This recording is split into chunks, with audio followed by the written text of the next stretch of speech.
Welcome to the Call to Farms podcast, a place where we explore the journey of food and farming.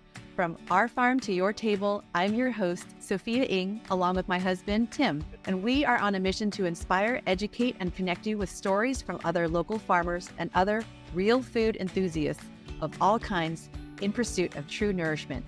Today, we're sitting down with Dr. Bill and Christina Schindler. Christina Schindler is the CEO of the Modern Stone Age Kitchen, a restaurant in Chestertown, Maryland, that optimizes nutrition in modern foods through ancestral techniques to create healthy food for the community. Christina is also her husband's high-tech other half. Her husband, Dr. Bill Schindler, is the author of Eat Like a Human, Nourishing Foods and Ancient Ways of Cooking to Revolutionize Your Health. Bill is an internationally known archaeologist, a primitive technologist, chef, and co-star of the National Geographic Channel series, The Great Human Race, which aired in 2016 in 171 countries. In addition to supporting Christina in the operations of the Modern Stone Age Kitchen, Bill founded and directs the Eastern Shore Food Lab with the mission to preserve and revive ancestral dietary approaches to create a nourishing, ethical, and sustainable food system. Christina serves as president of the Eastern Shore Food Lab. Dr. Bill and Christina, thank you so much for coming on our podcast. Thank you for having us. Thank you so much. We're thrilled to be here. And seeing you both again. Yes, it's so good to see you. We like to start by asking all of our guests about the pivotal moment in your life where you answered the call to farms. Can you share the story behind how you embarked on the journey of promoting ancestral dietary approaches and supporting your local small farms? Wow. I think we have one or two different I don't stories? know. You probably have two different stories on that one. You want to go first? All right, I'll give you the moment, I think, in my life, because it actually was a moment. So just to back up real quick, and first of all, thank you for that introduction. Part of that introduction, you mentioned that I'm an archaeologist, primitive technologist. What that means from a primitive technology side is that one of the ways that I go about interpreting the archaeological record is by reconstructing ancient technologies. And as you can imagine, a lot of that requires a lot of practice. I'm lucky enough to have been trained by some of the best primitive technologists in the world. And believe it or not, that's actually a thing. There's actually incredible primitive technologists all over the world. But of all the different primitive technologies, I mean things like primitive fire starting and primitive ceramics, hide tanning, stone tool production, of all of those, to me, the hardest one to really get really good at was stone tool technology. And while you could hand somebody a lump of clay, and as long as they didn't fire it, they could use that same lump of clay over and over and over again to become a master potter. Stone tool technology requires, you're banging on rocks and breaking rocks, and you're breaking rocks. It requires truckloads worth of rock in a lot of time. A lot of rocks. A lot of rocks. A lot. I mean, the first few years, Keeping all over of his. first years we were together, my Christmas presents every year were rocks and books. So for years, I had dedicated myself to practicing at least an hour every single day, practicing stone tools. And I know for many people that sounds strange, but for many people who are really trying to master something, dedicating yourself to that. But I made a lot of dust and I made a lot of rocks, so I always did it outside. So I was sitting outside, and we had our daughter, Brianna. She was probably 2. Our son, Billy, was just born, an infant around that time. And I was in the garage one evening, banging on rocks like I was doing every single day. And Christina came out and she said, "Hey, I need you to bring this inside." And I looked at her, and I looked at the pile of rocks and the dirt at my feet, and there's a cloud of dust in the air, all the silica's in the air. And I said, I can't bring this. What do you mean bring this inside? You're a clean freak. I'm not going to bring this inside. She's like, no, not this. Like, not banging rocks. Like, all of this. Like, your passion for whatever you're doing, if you're that passionate about something, why are you sitting here banging rocks? Like, make it useful to your family, the people that are most important to you. And she was 100% right. But I'm like, how am I going to make rocks relevant to my family, and what does that all mean? Well, my entire life, I've been battling issues with food and diet and health for myself. And now at that time, I was a new father, a fairly new husband. And I realized that, for as important as it is to nourish myself, now I had all these other mouths to figure out how to nourish. So I'm trying to figure out a link between all these things. And for several weeks, I thought about it every day. And one day in the shower, I had this epiphany that almost every single prehistoric technology ever invented, and that means almost 3.5 million years worth of technological innovations, all the things our ancestors are creating, almost every one of those has something to do with food. Getting food, processing food, cooking food, storing food, sharing food, whatever. And I already had known as an archaeologist the link between our diets and how they change over time and how our bodies and our brains change over time. And essentially, our changing diets created us as humans. But now, if there's this technological link that you cannot disassociate from the changes of diets, and there's a link between those technologies and how we essentially became human the way we know it today. So that became the focus of all of my research and all of my work, using this understanding of technologies to transform our food into this incredibly nourishing thing that I could, at the time, nourish my family. And that was sort of, I think, the moment for me. What about for you? That was a long story. That was a long story. Sorry. That's good. I mean, profound, probably at all. I think it's the same type of thing as raising our kids and trying to have them connected with local farms. So where we live in Maryland, we're on the eastern shore of Maryland, so we're surrounded. And you all were here about a month ago or so. Gosh, it was less than a month ago, wasn't it? Less than a month? It's the beginning of January. It goes fast. So we're surrounded by a lot of local farms. And of course, wanting to be able to get access to fresh local food for our kids, as well as support our local farms.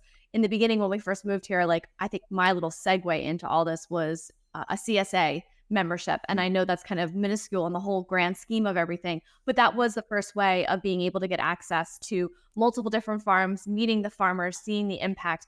And that was really profound, as well as going to the farmers market and those types of things and having direct access to our farms. But we live in a neighborhood. We don't live on a farm. So we did our own raised bed gardens in the back, that type of thing with the kids. And I think that also gave us more appreciation for our local farmers and how difficult it is to raise everything successfully and keep up with everything and try to do it organically and as cleanly as possible. So for me, it was kind of more of a modern twist. And that's why we're the yin and the yang, our modern Stone Age kitchen. So mine would have been more, I think, a segue going in from a suburban mom point of view. And now we do it as business.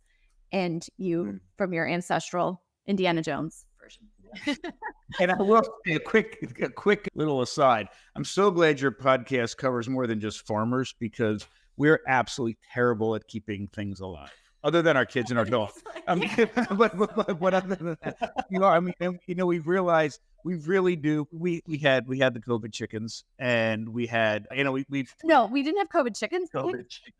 They all ended up turning into roosters. So whoever sexed them for us at the local place did it opposite. They all turned. They're 100% wrong. All of them were roosters. So you didn't even get to enjoy any of the eggs from your COVID chicken. And because we live in a neighborhood against our homeowners, we're not supposed to have chickens. So we were kind of illegal anyway. And then they started crowing. It was are you kidding? Yeah. And so we traded them in for some hens, and then we had some eggs for a bit, but still we tried raised beds in the backyard. We have an incredibly busy schedule, and we really, truly respect everything that farmers are doing. That's why I work so closely with them. And that's why we take everything, from the farm and put it through the whole process in-house. But we're not farmers, so I'm glad there's another piece of the lot to talk about. I don't want you guys to downplay that you're not farmers, because you do a whole lot for the community. It really opened my eyes, because our family was just down there, as you mentioned, Christina, for the Asian Ancestral Eating Weekend. And that was amazing, because we got to learn a lot about your restaurant and what you do for the community. It's great. Yeah, at both the Modern Stone Age Kitchen and your Eastern Shore Food Lab. And our event that we hosted together was a triple sold out event. It was triple sold out. Especially in January. That's Yeah, it was raining, and Dr. Bill, it was an honor to cook and teach and inspire alongside you. I wanted to thank you for the time together, and also officially turning me into a chef in your kitchen. Well, it was great to have you. Thank you. I know it was a long journey for you guys coming all the way from Tennessee, but it was a pleasure to have you here. And you were the first person to teach in a class up here in the food lab. We have some people doing some kid camps, but other than me, you're the first person that's been up here, so it's been wonderful. Oh, what a true honor. Well, this is so wonderful. Can you share your journey into exploring and teaching these primitive skills? After we taught our class together, I saw a couple more classes you did on hunting and of course, sourdough. But yeah, what was the journey into wanting to teach these skills to the public? Christine and I are both educators. We're not business people. We've come up to the chef part of this, in an ancillary way around the back end. So we've been teaching our entire lives. And actually, we met in college in an education department, a history and education department. And you taught 5th grade, and then we're special ed.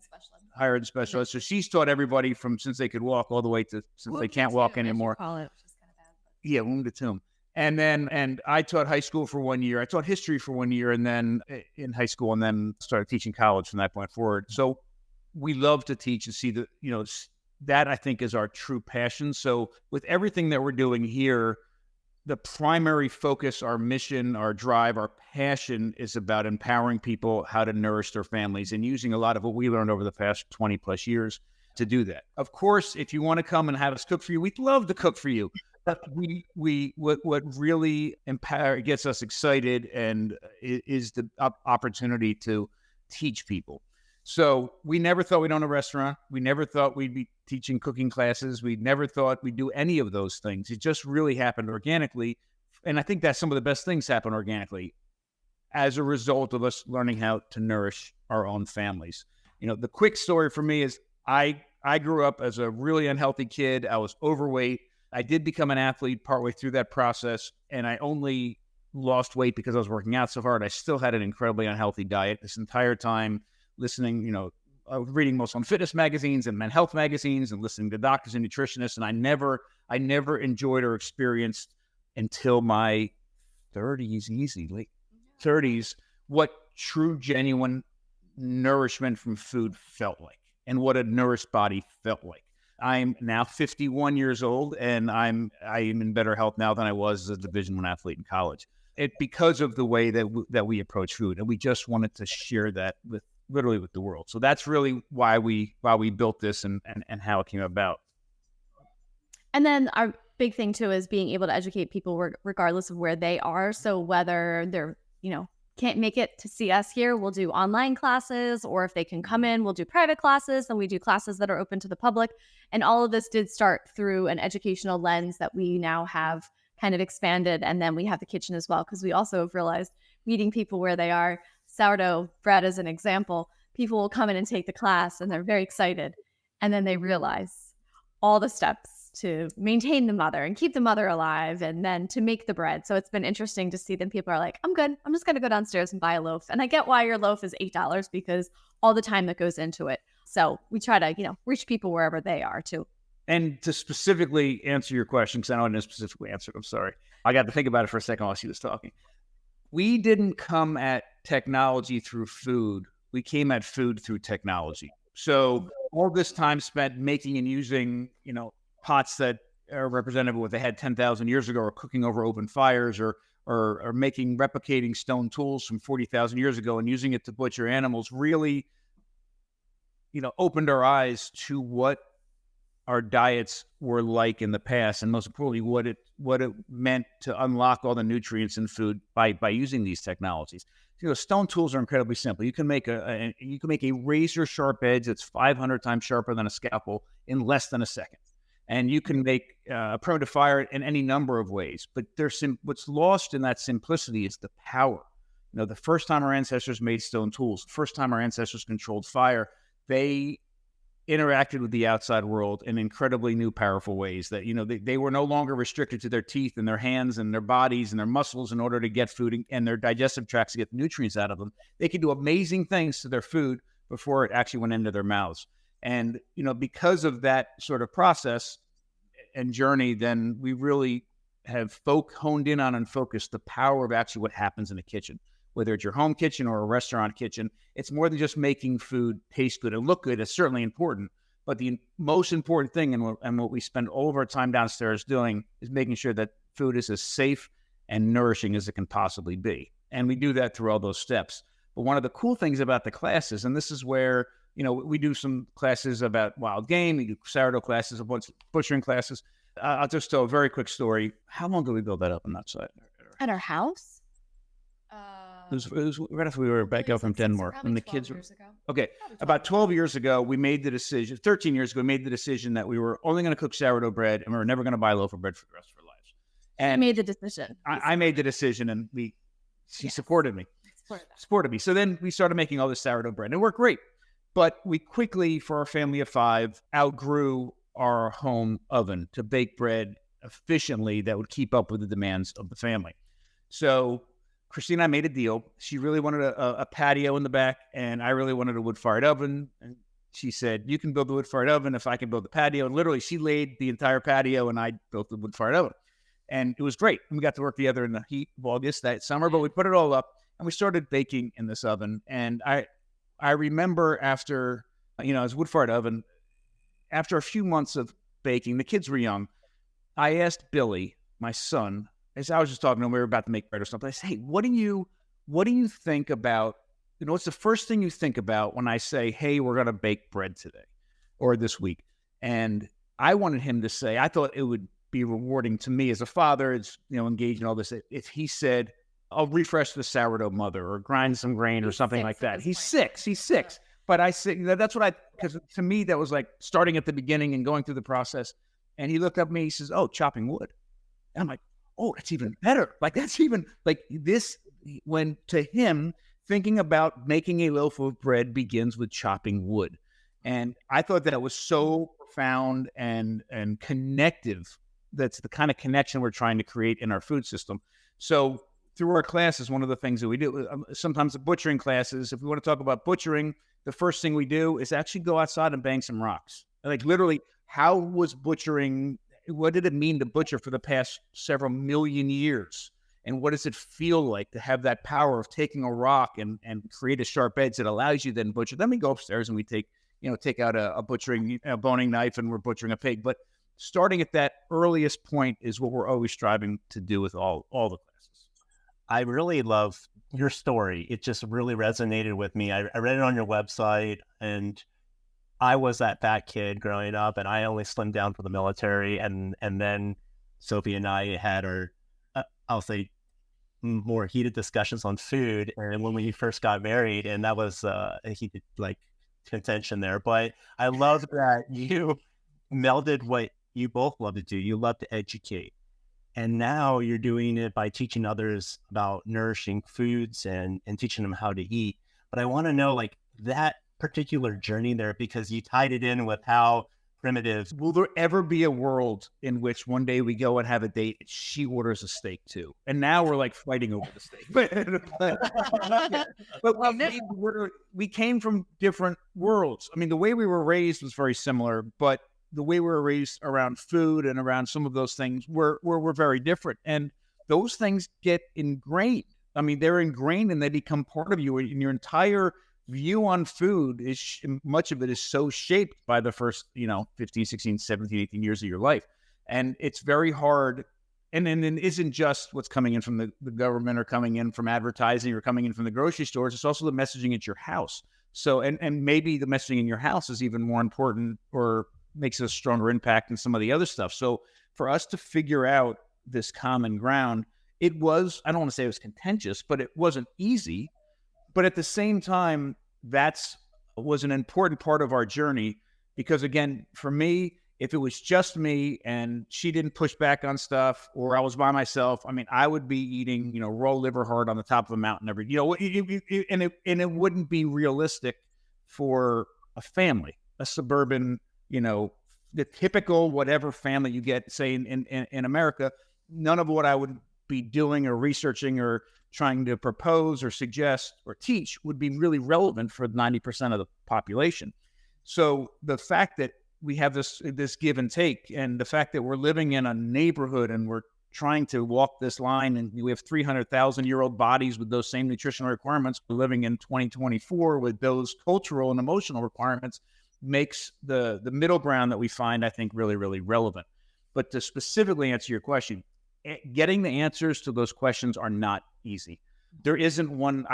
There isn't one source that I would tell everybody to go to get that information. Now your book is. Well, okay, that was one of the reasons I wrote the book. But certainly anything coming out of the Weston Price Foundation is fantastic and has been very influential in the way that and foundational for us. Your book is fantastic, Sophie. There's a lot of. The problem is most of what people read when they try to understand something about diet and health, and I think it's for two reasons, is already filtered through somebody else, right? I mean, there's very little people don't really have access to primary source material to try to understand what they should be eating. You know, an account that, you know, some researcher had 300 years ago, or some, you know, archaeological report from a site from 70,000 years ago. A lot of that stuff, first of all, isn't very accessible to people. And even when it is, it's hard to wade through all of that information, right? And I'm trying my best to interpret without any sort of bias, but it's impossible for humans to do anything without some kind of bias. But I'll give you a great example where you see a lot of biases, and I don't want to go down the rabbit hole here, but I think this is very important.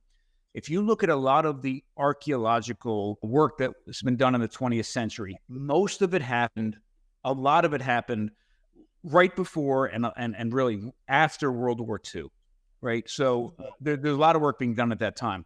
And if you think about what's happening in our country during and right after World War II, I mean, this is when you start seeing things like victory gardens and this big plant forward push for a lot of reasons. Archaeologists are human. Archaeologists are biased, and whatever's happening in the world, in politics, in whatever, in the media at the time, influences the way that archaeological sites are interpreted. And at the time, a lot of archaeological sites and a lot of the archaeological literature coming out right after World War II, it's like they're looking at these sites and they're saying, oh, they were eating all these plants, maybe they were hunting a little bit. Oh, they're eating all these plants, maybe they're hunting a little bit.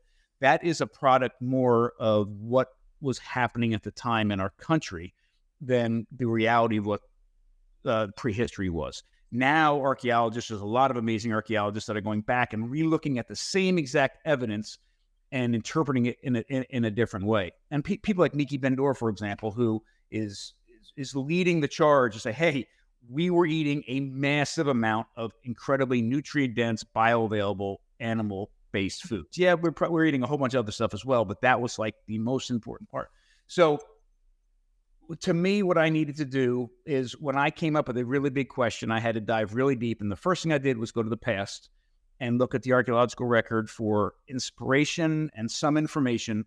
And then what we've been really lucky to do as a family is to be able to travel and work with indigenous and traditional groups around the world that are really, in many ways, still making that archaeological record come to life. I don't know of a group in the world, although I'm sure there might be a couple in the Amazon that are reported on every now and then, that in some way hasn't been impacted by the modern world. Mm-hmm. Including their diets.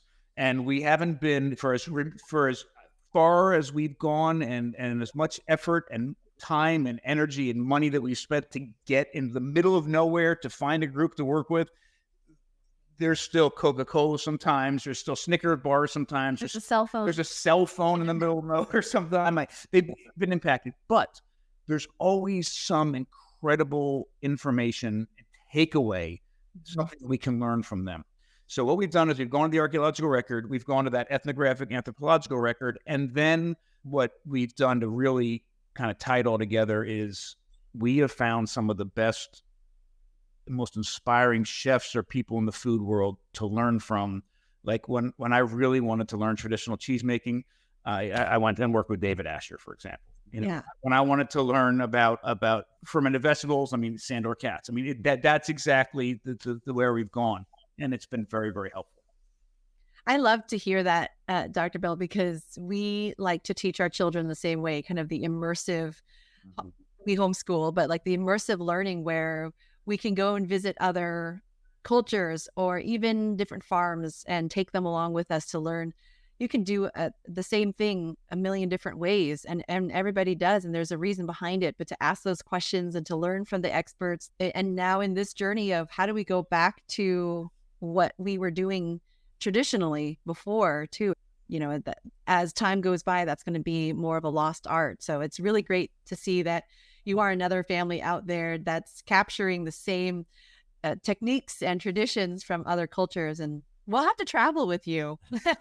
Yeah, I tell you, that has been such a highlight for us. You know, to tell them about, can we tell you a very quick story? Yeah. Please tell them about Brianna. She's putting that essay. Because here, this is what I love. Food is, we can't think about food in a vacuum, right? And that's why so many problems today with people trying to stay on a diet. Even if you know, even if I knew what the perfect human diet would be, and even if I told you exactly what it was, if you weren't able to obviously build your lifestyle around that food and everything that it meant, then it doesn't make a difference. It wouldn't last. So one of the things that I love about taking the entire family and going to work with different groups and learn from them is we get that entire context. I mean, everything that's happening around that food, not just the food itself and how you control the fire, but it's what are you doing? Are you chanting? Is there, all other things are happening at the same, all those wonderful things that are happening at the same time make a huge difference in the entire context. So, but Brandon just wrote a college essay to get into this one thing at college, and she brought up this fact or this point. This is great stuff. From Kenya? Yeah. That one, because she wrote too. So our oldest is a sophomore now at UVA, and she's applying to the Baton School of Business. So one of the essays, I forget what exactly the prompt was. It was an experience in how you had to navigate an awkward experience socially, or something. Type experience and how you dealt with it, because it's a school for leadership. So she shared her essays with us. We didn't know what she was going to write about. And it was so interesting because what she wrote about, clearly I would assume she's the only person probably ever in the history of the school that wrote it. We were in Kenya in 2018. And long story short, we were doing this research on mursik, which is a type of ash yogurt. And Bill's going to get you some props here because we brought something back. That they make in the school. And there was this chief who had this big knife on his ring. Anyway, long story short, it was a very interesting experience. We had a translator. I mean, the kids were totally immersed with the children of this tribe. And our youngest has bleach blonde hair and down to her butt. So they were just in awe of her hair, and they're playing with her hair. And our son's playing soccer with them. And then Brianna is in the middle of this circle with this young man. And they're jumping because you're just mimicking, right? Whatever's going on. So everybody's jumping. And so she's jumping, and she's jumping with this young man. And they're singing. All the elders are jumping around them and singing. Well, here to come find out that they're getting married, that this was an engagement type proposal thing. And the chief, through the translator, told him that for how many. He said, I'd like to give you, I'd like to give you eight cows for your daughter. Oh no. Something. Yeah. As they're jumping. And I looked at the train. We were an 8-hour drive down a dirt road from the nearest town. We were in the middle of nowhere in West Pocahontas. And I looked at the chief and I said, or the translator, I said, well, tell him if he throws in 2 goats, he's got a deal. Joking. And the translator looked at me angry. He says, oh no, we don't play. We do not joke about this. What do you tell him? I'm like, oh no. No, we're not leaving my daughter here in the middle of anyhow. But the whole, her whole essay was written on that experience and the cultural norms, or, not understanding and valuing people's cultural experiences and things like that, which was very, very powerful. So we still don't know if she's married or not. We don't. She's estranged from her husband. She is. She is estranged. I love Brianne. She's actually the one that inspired Modern Stone Age Kitchen for your family, right? She is, yes. So during COVID, Bill was still a professor at Washington College and had created the food lab here. And when all the students had gone back, it was a catch of what do we do, right? How are we relevant and meaningful during this time? Everybody was wondering that question. So one thing you had was couple of 50-pound bags of flour. Thousands of pounds. Yeah. Of flour, really. So we realized that Social Action Committee was in town. They were doing great bags of need for people in need in the community, but it was white Wonder Bread, right? So he's like, at least I can do sourdough and we can replace that and we can donate it. So Brianna was totally bored in online school. She was 16 at the time.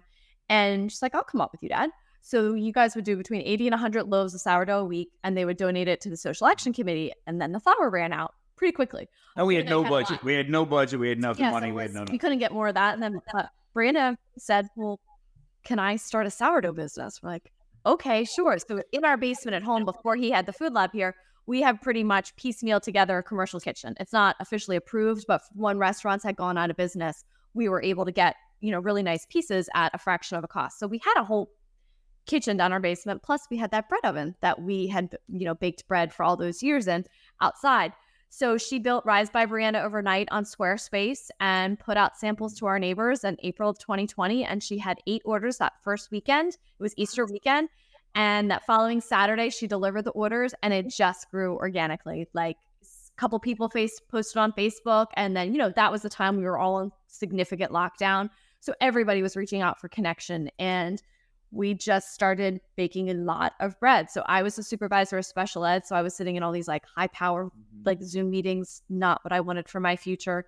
Bill's book had just sold. So we saw that as a possibility. It was like, okay, if we're ever going to take a jump, this is the time to take a jump. So I left my position, which was scary, actually very, very scary.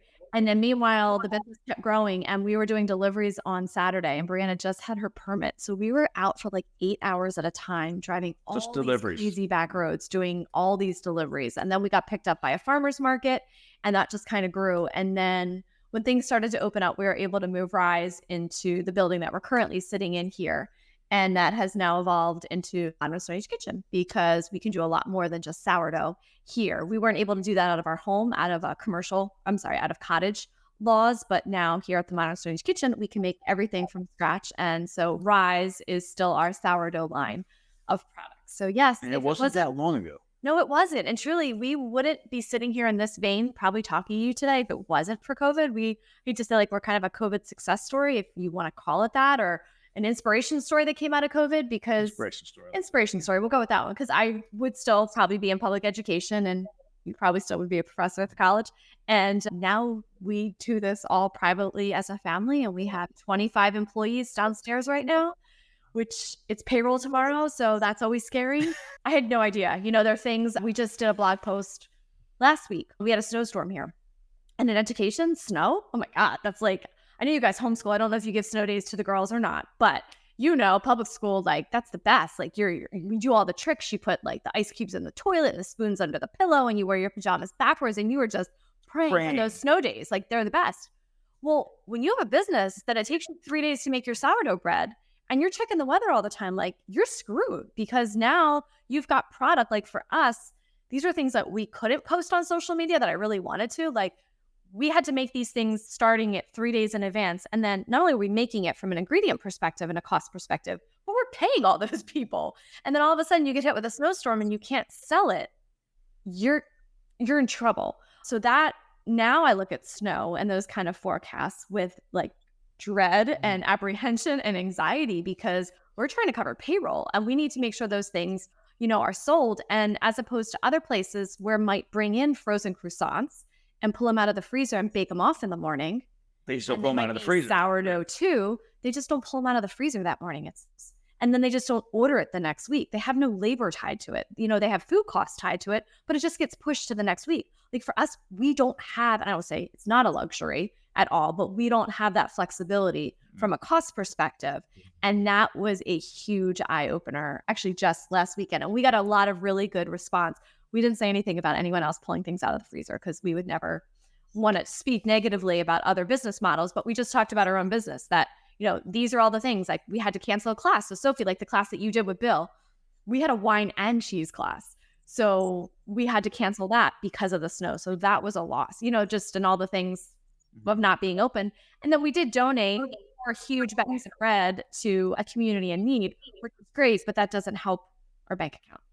Yeah, that's one of the things that, we're also a COVID inspiration story, and yours is such an incredible one together as a family. And that's what we aspire to do too. I mean, because of COVID, we've just brought our entire family along, mom and dad, the children, aunts, uncles, whoever wants to be a part of the journey to really inspire them because, the more that we look into our food and then you get to farming and then our local producers, such as yourselves too, we really realize that this entire system is fragile and we're dependent on things like the weather and how things are doing, much less larger corporations that might be a little bit more insulated, but is it healthier for you? So I just love to hear that, the challenges too, in that even in the small farm world, but also the local producers, to hear what the challenges are and why we push so incredibly hard to support our local farmers, our local producers, because this is the only path forward. Where else are you going to find? And I have your focaccia in our freezer still. I broke one out for a very special dinner that we had with friends and we just raved about you guys. And, it's so special. It's something that I know is at the level that we produce at home, but almost impossible to find at other restaurants outside. And other companies can try, but the second they start mass producing, I start questioning the quality. And so if you ever get to the point where you're mass producing, I don't think I'd ever question that because of your level of integrity for your business. And thank you. And that is where we're at right now. we're realizing what a lot of those it's very easy to say, okay, scratch made or farm to table and all this. And really, just like how the organic label has got, as soon as it became a thing, it started to get bastardized. People took advantage of it, right? Right. It's the same thing now that with those sorts of things, scratch made, homemade, farm to table, they're all just words that really don't mean much. And unfortunately, it's one of the hard things for us since we literally are making everything 100% from scratch in house. And let's define that for your audience. So for us scratches, when we make cheese, guess what we make it from? Milk. We bring in local milk, but you ask most people who make homemade cheese, they get cheese curd that's already pre-made from another massive manufacturer. They bring in curd, they heat it up, they stretch mozz. Oh, we make fresh mozz. Almost anywhere you go that says they make fresh cheese for their pizza, they have ordered from a Cisco or Cisco-like place, a big food supplier, cheese curd, like Christina said. But what's really bad about it is the cheese curd that will sit in a walk-in for a month and allow people to just pull pieces off is made in a very non-traditional way. It's made using a bunch of shortcuts where the final product is nowhere near as safe or as nourishing as real mozzarella cheese is. Plus, it has a little different flavor and texture. But the important part, the nourishing qualities of it just aren't there. And they order this, and it comes in, and it sits in the walk-in in a big bag. And when they are ready to make their mozzarella cheese, they take it and they heat it up real quick, sometimes in the microwave, sometimes with some water, stretch it, and put it on it. And that's it. And they say, I have this homemade cheese. But it's exactly the same thing as somebody saying, I have homemade chocolate chip cookies. And what they did was go to the grocery store and buy the log of already made cookie dough and cut it and put it on the thing. Like literally it's the same exact equivalent. But it is very hard because most people, especially in the mom and pop family restaurants, are doing the best that they can, right? And they really just want to put good food down and pay their bills. Like that's really what they're not trying to do anything. The industrial food system is a completely different thing. But most of the restaurants are really just trying to do the best they can with what they have. Right. So very hard to distinguish the difference. It's very hard to distinguish this in a way that is good for everybody. Right? I mean, especially when you're talking about producing for the community versus your own family, we start talking about, even our farmers or our local producers, you have to factor in profit. And you have to. And so these other producers that are out there, even though they may be small mom and pop businesses that are cooking from scratch, more or less, they are having to take shortcuts because not only just the quality of ingredients that you have put into your business, but now the resources. If you're going to make proper bread from fermenting sourdough, it's going to take you 3 days, like you said, Christina, right? And that's someone else's labor. That's time that it's been sitting on someone's managing that. And the systems, there's so many things, and this is what we're finding as well.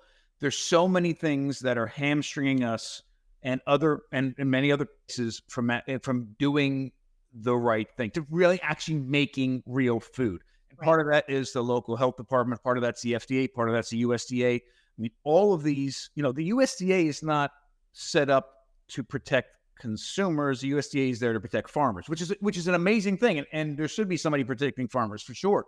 But debatable too. Yeah. We need the customers and the public and people need to know what entities are doing what jobs, because a lot of it's gotten blurred.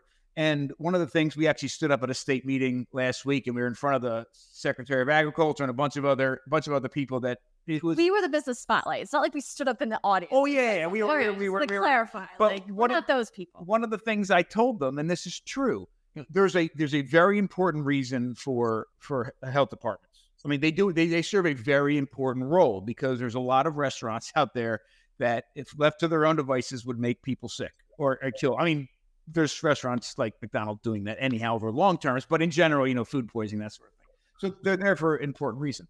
But the part that's gotten blurred, and the distinction I wanted to make, is the health department is there to make sure that people don't get sick and don't die. I mean, food, that's very, very important. Yes. Our goal is to nourish people, and nourishing people is a completely different thing than just making sure they don't get sick or die. Of course, we don't want anybody to get sick or die, but this is it's a different goal. there's a different set of standards. There's a different set of things to do to reach nourishing people as opposed to this lower level. It's kind of like pasteurization. Pasteurizing milk does not make bad milk good. Pasteurized milk just makes bad milk not kill somebody. I mean, right? That's all that it does. So it's sort of that same thing. But the laws that we have to navigate around to try to make real nourishing food from scratch is you can't even comprehend it. Yeah, I love that your restaurant is clean. That I believe it earned 12 spoons, correct? From the first ones. First probably the only one. Yes. And I love that when we came to visit, when we brought our girls, it's like you can order whatever you want on that menu, and it's clean. Right. And that has a level of comfort for us. But I have to ask you this, Dr. Bill, because you are an archaeologist. What is your definition of traditionally made from scratch food? I gave a talk. I got an award for teaching a few years ago, and at the title of the talk was soul authorship. There's that term soul authorship, like you write an article by yourself, you write a book for yourself, it's soul authored. But soul authorship with SOUL, meaning my approach to teaching was to have students become, really with their souls, become part of the learning process and do everything from that learning process from start to finish. From research to project-based teaching and learning to the final outcome to presentation, they literally were engaged. Their entire body was engaged in a learning experience throughout the entire process, from start to finish. And I feel the same way about food. A true 100%, soul-authored meal, SOUL authored meal, is one of complete connection where you've either raised it, you've raised it, you have hunted it, you've foraged it, you've picked it, you've done something, and then brought it through the entire process to where it's as safe and nourishing as it can possibly be. Now, certainly, I'm sorry. I'm going to grab water.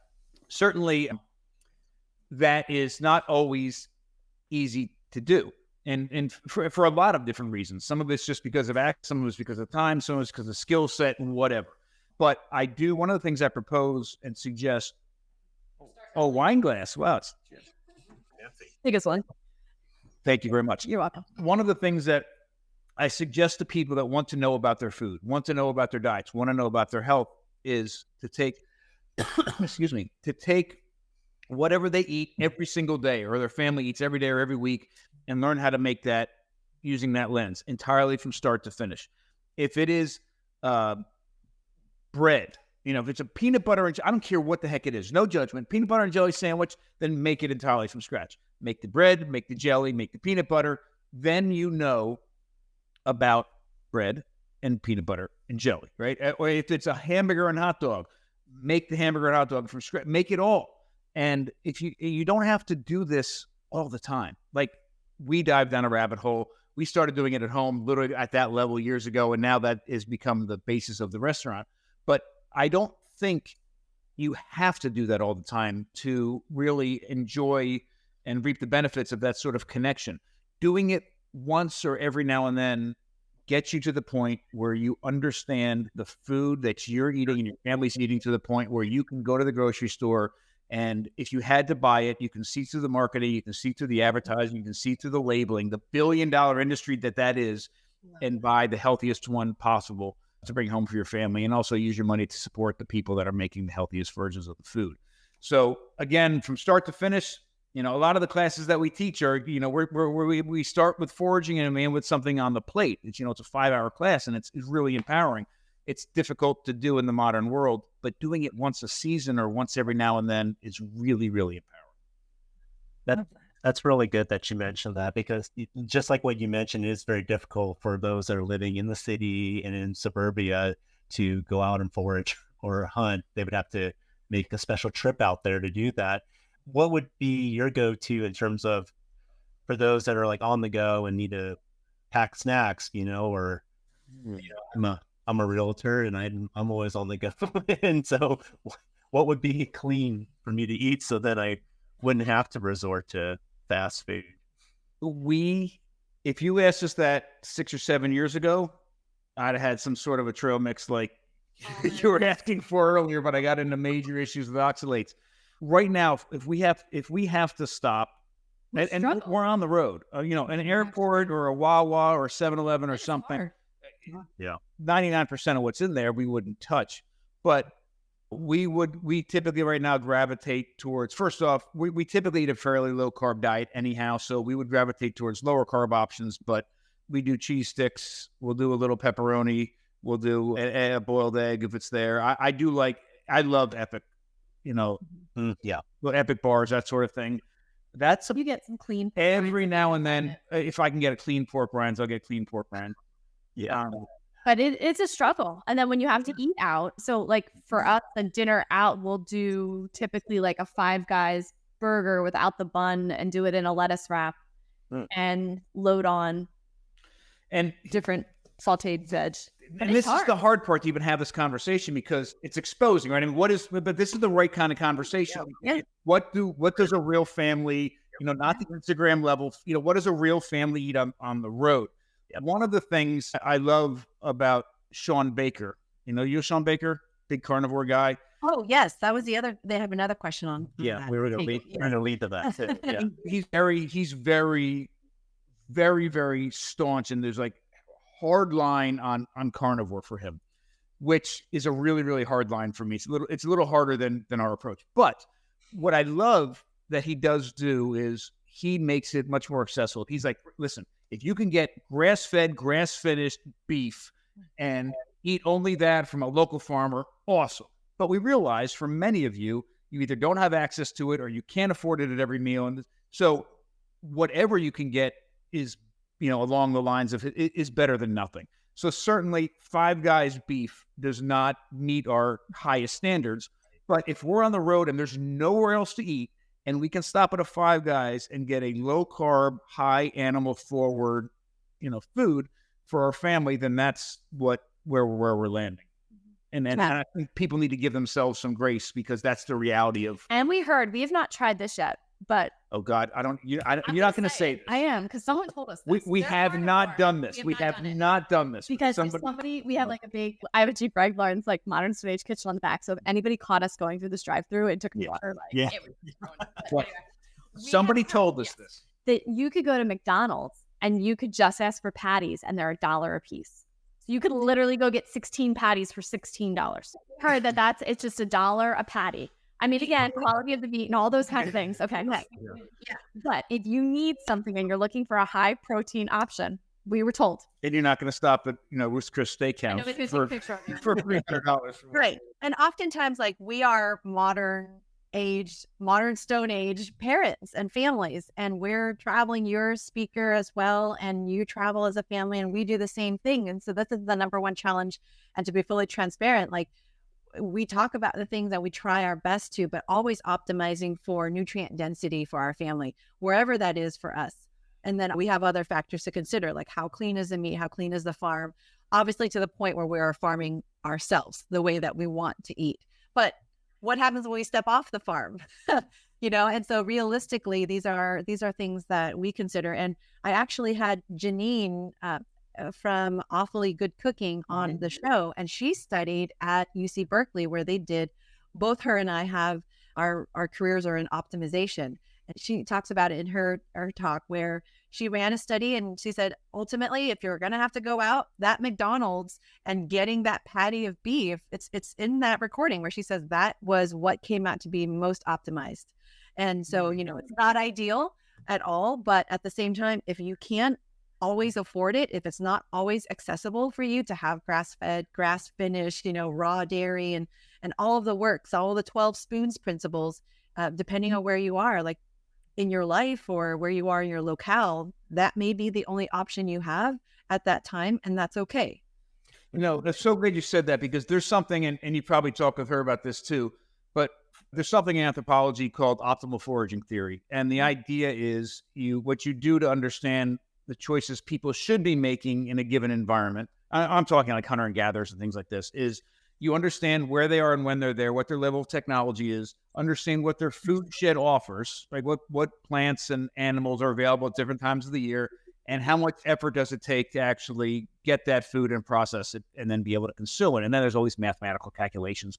But one thing that comes out of that sort of an approach is the understanding that different periods of time, different groups of humans have been in completely different environments with completely different resources to access. And the ones that were most successful made the best choices at that given time in that given environment.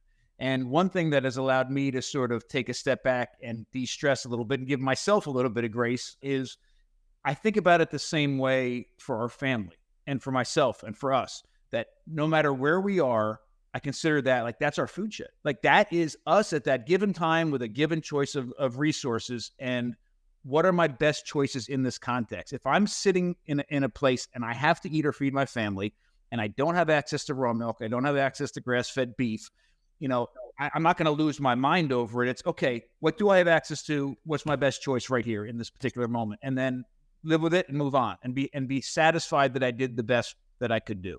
And I really think that's a great way to think about it. I love that because it's real. Mm-hmm. It's real. Yeah. Yeah. I was gonna say it's much harder in the States than it is abroad. Yeah. Oh, yeah. Yeah. For sure. We touched a little bit on it, but I am curious to hear your thoughts on the carnivore diet because a lot of our friends are engaging on that, and it sounds like you're low carb, more protein. Do you just have some sort of like balance there with the vegetables, or is it primarily more carnivore? We're very animal based, but not exclusively. Although we have done full carnivore for several weeks at a time, a few times, and felt great on it. So my take on it is this: except for a few instances in pockets of different latitudes of pockets of people prehistorically that truly had no access to vegetation or very limited access to vegetation, there's no evidence for our ancestors ever being fully carnivore. There is a lot of evidence to show that when we introduced animals, especially the entire animal, into our diet, that we really started to take on the physical qualities and probably the mental qualities of becoming fully human because of that incredible influx of amazing, easily accessible, safe nutrition that animal resources bring. But we have been eating tubers, we've been eating fruits, we've been eating vegetables for a very long time. We've been eating grains for a much shorter period of time, but they've been in our diets. So we have had all of these things, truly omnivorous diet in the past. That said, almost all of the toxins in our diets are coming in, almost all the natural toxins in our diets are coming in from plant resources, and something we have to be aware of. So I feel several things. One is, one of the things I would caution anybody about when they're choosing a diet is, first of all, if your diet has a name, it's probably not the right diet for you to be on. It's probably too restrictive for long term. The problem that I think a lot of people have is our diets today, especially in this country and in the modern world in general, are so incredibly poor that as soon as we make any change in the direction of a higher quality diet, we see amazing results, whether it's we're losing weight or our blood sugar gets better or whatever it is, our skin clears up, whatever it is, we have less pain, whatever it is, Energy. or better energy, whatever, we're sick less often, whatever it is we're trying to deal with in our lives gets better. And that's awesome. But the danger is we go into this space in our heads, say, oh my gosh, this is the best diet ever. Like whatever I just did means that I should be on this diet for the rest of my life. And the reality is, it's probably not true. Now, it's probably the perfect thing for you to do right now to make the change you need. But that's probably not, just because it's better than this really poor diet you had, doesn't mean that's the best diet. Or that might not be the best diet for you a year later or 5 years down the road after whatever things you've mitigated have evened out. And we're really at that place now. It's, where is that perfect sort of middle ground where we're getting all the nutrients that we need and in a very accessible way, we are keeping the bad stuff out, and we're actually enjoying sitting at the table and eating whatever it is in front of us. I mean, and that's a balance, right? I love the taste and the texture of certain vegetables.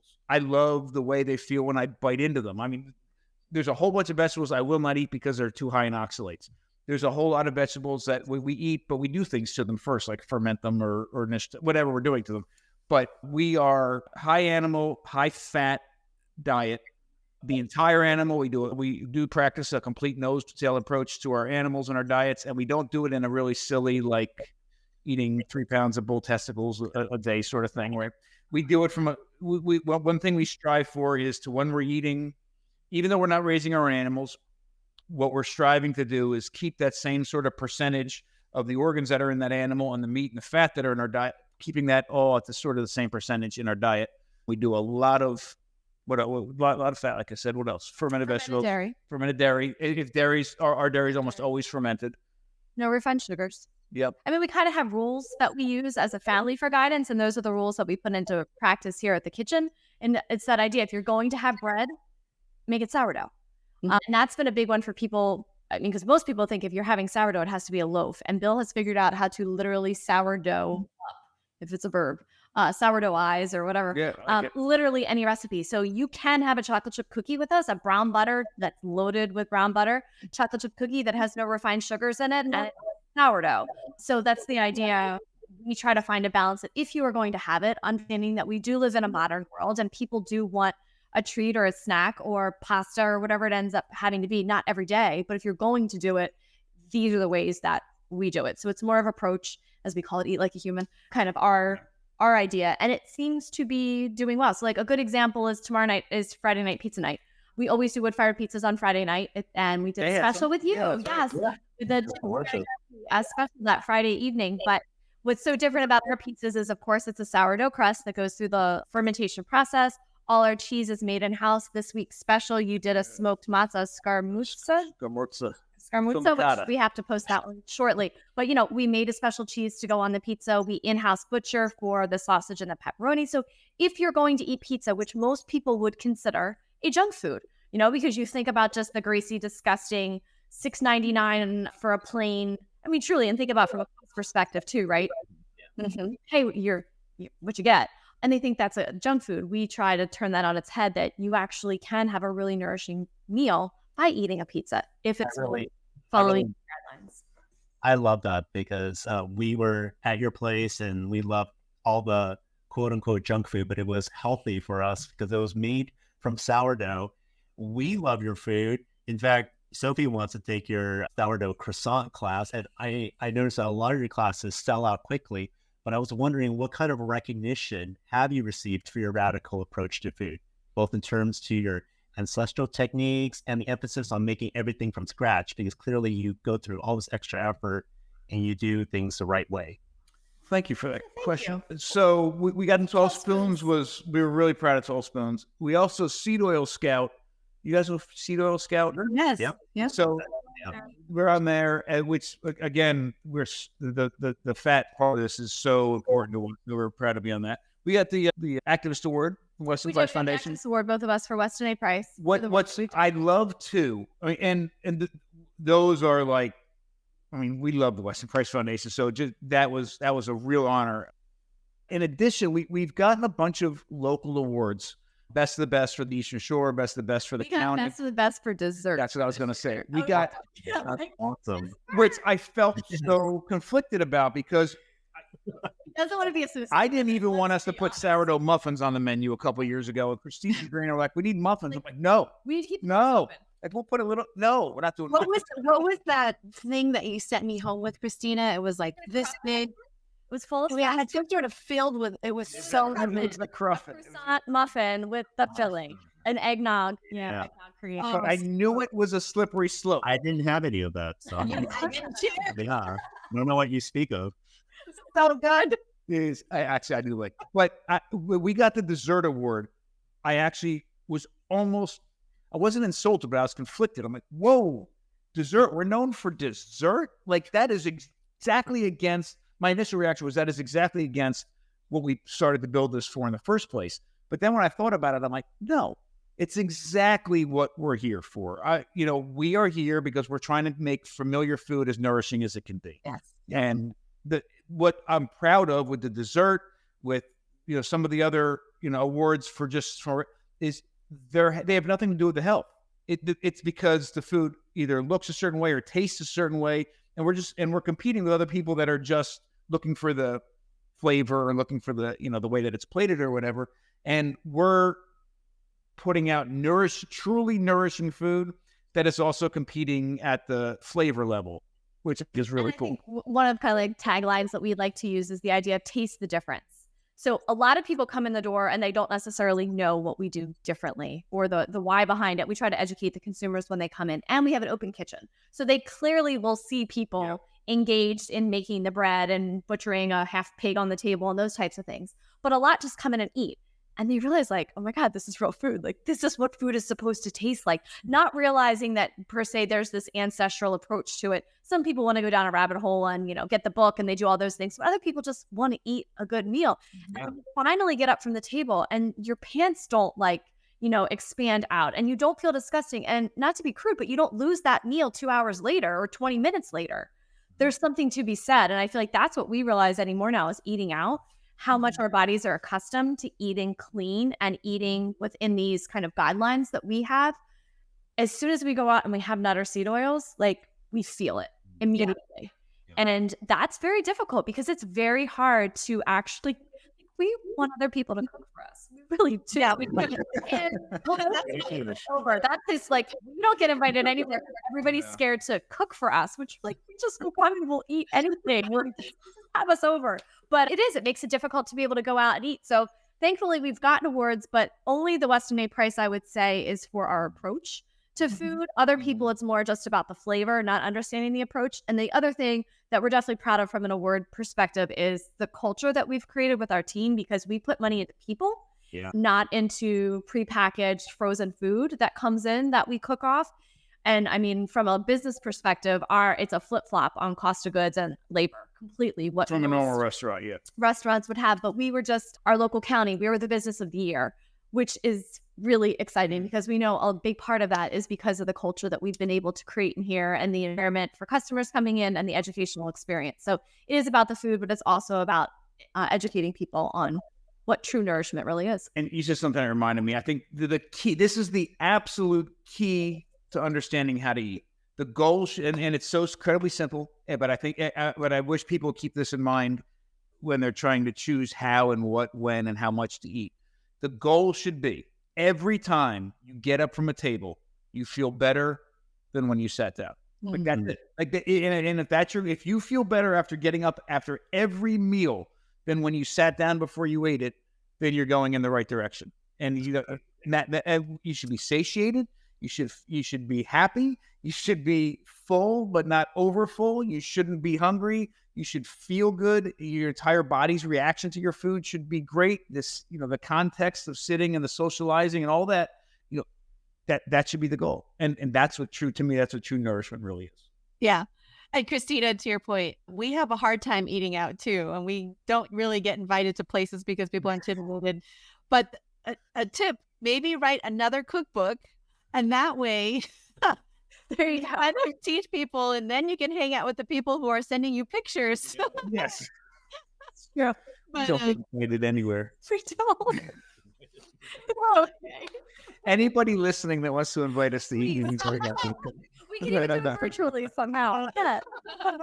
There's a name for that.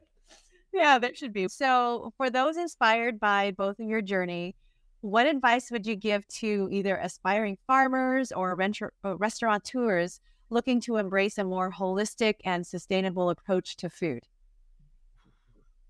You go first. I go first. Yeah, because I think really hard. What advice would you give to people who are wanting to do what you do? Have you thought about maybe franchising? Yeah, it is.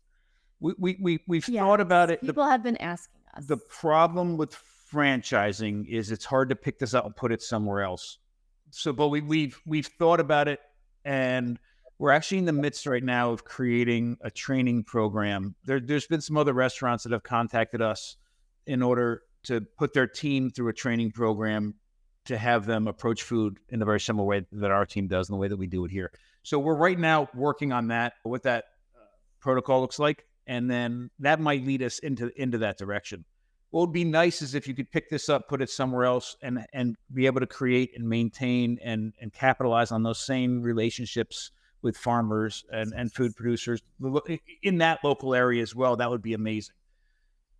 One of the things that I noticed when I was cooking with you and the team at Modern Stone Age Kitchen, Dr. Bill, was how unique every single team member was on the team, and how well you all jive together. Can you share some secrets as to how you established that culture for the team and the restaurant? I remember when we started this, we were in the basement. Christina and Brandon, what were you guys listening to every night? Every night, August. The Elton John soundtrack. The Elton John soundtrack. They're rolling crackers. They're dancing in the basement, the two of them. And it's one of my favorite family memories, just that. And when we come into this place now, that is in my mind all the time. Like, I want whatever version of that we can have downstairs. And what we've done I say this all the time. Christiane never took a business class. She is learning this as she goes because she's the brains behind the entire thing. I still can't get over the spreadsheets and all the things that she's dealing with all the time and all the people she's dealing with. So we've done several things that make this work. And one of them I'm going to get to in a second is a direct answer to your question. We sat down at the beginning and said, these are all the things we're always going to do with food. And these are the things we're never going to do with food. Like, we're never going to use industrial nut and seed oils, like that sort of thing. And we've stuck to that. And that was a brilliant, I think, the foundation of being able to continue to have the same integrity now as when we started and continue to keep that integrity as we grow and build. But from a team perspective, we made sure that we were very much focused on the personality and the work ethic and the motivation and everything around that person, as opposed to what their skill set was coming in. And it's very easy to teach somebody how to make food from scratch using techniques that are thousands of years old in many cases, but it's hard to teach the other stuff. And we've done a very good job, I think, of hiring amazing people and then teaching them the skills. And one thing about that, who we've hired, some have taken classes. Yeah, a lot of them. And really we're like, I want to be part of this. I want to be part of this. So I would say maybe 30% of our employees right now are a result of our classes and that really enjoyed that and wanted to learn. And on the flip side of it, he just wrote a podcast or blog post about it this week. We met in a restaurant. We said we would never own a restaurant because we were part of the restaurant 2000 restaurant culture of being abused and multiple things that we would never want to own a restaurant. And that also drives us to, because we say, like, we are not a typical restaurant. So we've hired a few restaurant people, and we had to quickly let them know that's not our culture. We don't throw things. We might curse every now and then. But it's not like, Gordon Ramsay throwing stuff. Like, that's not us. We also have an open kitchen, so you really can't do that because turns people off. But, we have had people who came in with their chef's knives ready to go. And like, yeah, that's not us. Like, he wears cowboy boots and jeans. Yeah. And, like, we just got to wear a branded shirt, whatever it ends up being. And that's not our type of culture. So, and it's kind of like, it's easier to build a house from scratch than it is to refurbish a house that you have to tear all this stuff down and then go ahead and rebuild it up.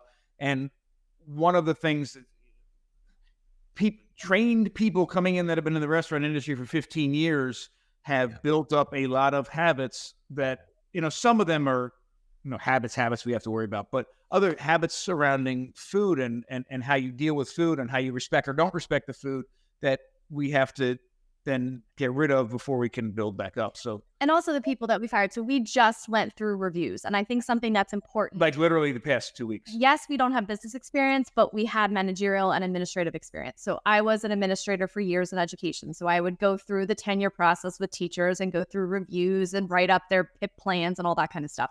So we've had that type of experience. So, and we know it's important to be able to give our employees one-on-one time because we are very scattered and we're all over the place. And it's important that they have time to sit down with us and tell us about their hopes and dreams and areas of concern.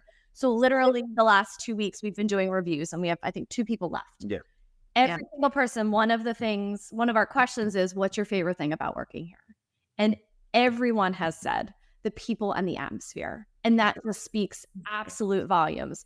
And then one of the questions is, what do you want to learn over the next year with us?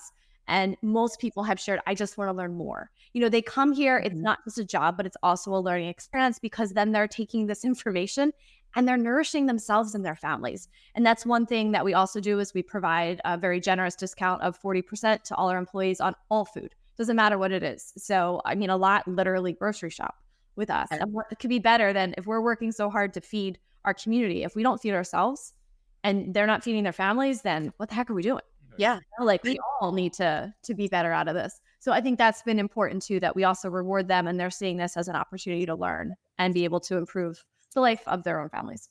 I love that early on you knew what your non-negotiables were, what you wanted in your food, your quality of food, and what you wanted to build versus equally important, if not more important, is knowing what your non-negotiables are. Like, we will not have seed oils. We will not allow these things or this type of environment.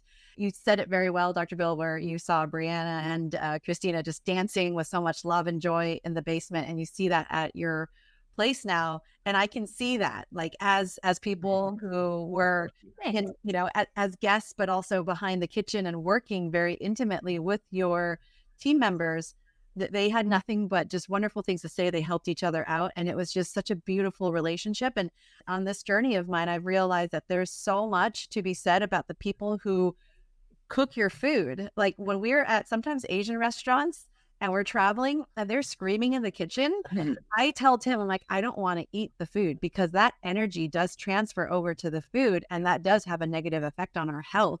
And in the same vein, your place is such a safe place for people to come and feel that love, to experience the atmosphere, but also to receive true nourishment in the food and with the way it's prepared and delivered to us. What are your future goals for the Modern Stone Age Kitchen and the Eastern Shore Food Lab? How do you envision continuing to make a positive impact on the food industry? So we've got a couple things going on for 2024. So one of the things is tough for us right now is space, because all these, when you make something from scratch, it just takes up a lot of room. Other people will talk about they need more freezer space because Cisco's dropping off food and they need more of that. No, we need space for people to be able to fermentation space or proofing space, or it's a lot space of for the pigs or whatever equipment. But we just have leased a building behind us, and you guys, in it right now. So that's going to be our Modern Stone Age market. So what we're going to be able to do, because I feel like we have two customers who come in often. We have people who want to sit down and dine with us, and then we have people who just want to pop in and get a loaf of bread and some fermented carrots and, get home to pick up the kids or whatever. So the market will be able to address those people who are just coming in to grab something and then, get home. And we'd like to be able to have more grab and go meals in there. So one thing we realized for us, with 3 kids going through sports, those nights are really hard to, like, what are you going to feed them? Something nourishing. And there's not a place to stop to grab something, that's quick and easy. So we want to be able to have more meals in there for families on the go. So that is a goal for us this year. And then more seating we'll have in the kitchen for people who want to come in and sit down. Also in that space, it won't just be food. We will have a full butcher and full deli shop in there with all of our homemade meats and cheeses, but that's a little bit down the road. But right now, in addition to the food Christina mentioned, the other thing in the market that we're going to have are the equipment, the utensils, the things that you need to make all of these kinds of foods at home that are a little bit more difficult to get, that you're not going to get at like a Target or a Walmart, kitchen area. So things like fermentation crocks and cheese straining molds and Danish dough whisk, those kinds of things, and the cultures that go along with it. So you could come in, and at that place, anything that you would do to bring food home and cook it or finish it off yourself will be there. And then tell them about the stuff. And then we also have a lot of people like you all who are traveling in to see us, and whether they're taking a class or want to eat with us, that type of thing. We just rented literally right next door a 2-bedroom, 1.5-bath apartment. So that's going to be our Modern Stone Age sanctuary. So we're really excited about that. So we are outfitting that apartment. It'll be a B&B directly in line with our message and mission. So, we're putting in a reverse osmosis system for the water filters. We're doing all the right lighting. We'll have organic bedding, and it's right next door. So people can just walk over and be fed. And then if people, want to roll in early as the croissants being rolled, that's part of the benefit, because you'll be able to have a learning experience there too. So that'll be our B&B, and that'll be up online. We're shooting for both of those for March 1st right now. So we have a couple of book ideas in the works, longer term sorts of things as well. We're building out the nonprofit. We just are in the midst of finishing our 5-year strategic plan, and we're going to be working towards a lot of different things, including trying to do more of what we talked about earlier in this conversation about having classes that are really those sole authored classes. So we're trying to get access to land to do a lot more foraging and hunting and some of those primitive skills, all completely immersive. So working on that. I think that's about it for now. It's a lot, though. We've got some other things. Some other things we can't talk about yet, but some really cool things that are in the works at least. Well, we would be very excited for a sequel of The Great Human Race, because we did watch you on that after we went to do our event together. We all just felt like, oh, we should watch the first episode. And it was just really cool to watch you in action and climbing up a tree. And difficult. That was like 8 years ago now, wasn't it? That was a little while ago. It was. Well, there won't be a sequel to The Great Human Race, but we're working on it. So we'll never know what's happening. Okay, so where can our followers find you online, offline? Your followers can find our food entity, The Modern Stone Age Kitchen, at themodernstoneagekitchen.com. And we do ship. Right now, we just ship our non-refrigerated and frozen items, and we're working on just figuring out the whole dry ice thing to be able to ship our frozen things. So hopefully croissants will be on that list very, very shortly as well. So, and that you can follow us on social there at Modern Stone Age Kitchen as well. And then you can follow me on social at Dr. Bill Schindler or at Dr. Bill Schindler, and also on eatlikeahuman.com. So all of our blog posts, our information about the book, recipes, that sort of thing, all Classes. The classes, all that's on eatlikeahuman.com. And we do have on-demand classes for anyone who's interested. Like right now, they heard us and like, I want to learn how to make sourdough. I want to do nose-to-tail butchering. We have classes on there that were actually professionally filmed by one of the directors of The Great Human Race. He came down here and filmed them. So they're all like really, really well done. And those are, instant on-demand classes too. If you can't get to us in Chestertown, Maryland. So we are located in Chestertown, which is on the eastern shore of Maryland. We're about an hour and 15 from Philly and DC. So people are coming to visit. You can fly into, BWI in Baltimore, DC, or Philly. Those are the easiest ways to get to us. And there's no Uber, so just rent a car. Oh, one more thing. And we're about to post it any day. We do some, and we're building more out, but we do some tours, food, culture, history, prehistory tours. We did one to Ireland last year that was incredibly successful. We're going to do one again in July that will post very, very soon. And then next February will probably be to Kenya. So keep an eye out on the website. So if you have children that need to get married, come with us. Yes. Or daughters. Need a few extra goats. Yeah. That'll be February of 2025. Oh, wonderful. Well, we're going to definitely have to sign up for one of these because it'd be great to travel with our families. That would be. Absolutely. Well, we really loved our time with you. I mean, I love some of the conversations we had. It's not just your normal conversation. We're actually learning some practical application steps too, and how we can eat healthy. Yes. Thank you so much, Dr. Bill and Christina Schindler, for being So good to see you both. Thank you.